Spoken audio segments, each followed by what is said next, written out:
The next question is actually specifically for Dr. Ingrid. I've heard a lot about the rights that Islam gives to Muslim women. However, I'd like you to elaborate on the position, the position Islam has on taking leading positions. Do you have a position on this, and what situations does it apply to?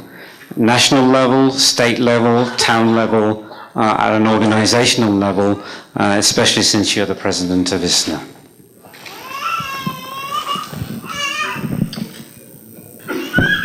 If you look at the Quran and the Sunnah, there are only some very general guidelines about governance, about how the Muslims should conduct their affairs. One, we know shura, consultation. Muslims should conduct their affairs by consultation. We know that striving for justice, fairness, these are all principles in Islam. We see certainly that in every society has a different social, political, economic structure. During the time of the Prophet Muhammad ﷺ, people did not individually represent themselves in every occasion. They were primarily organized according to tribes, and they signed contracts and treaties as tribal members.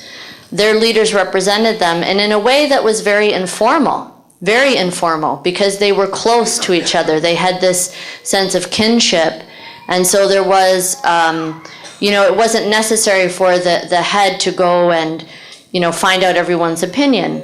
That would not be acceptable in, a modern society where people are well educated, where they're not organized according to tribe. Where's our tribal structure? We don't have it. So we come up with a different way of representation. So my point here is that the involvement of all of us, men and women, in the governance of our organization needs to comply with certain general principles.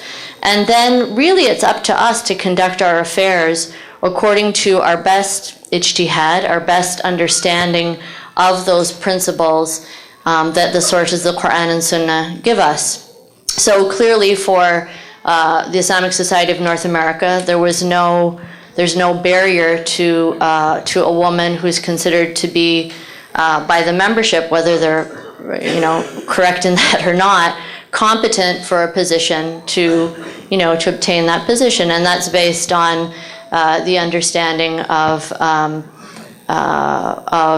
Quran, Sunnah, and the example of our great scholars and Muslims throughout time.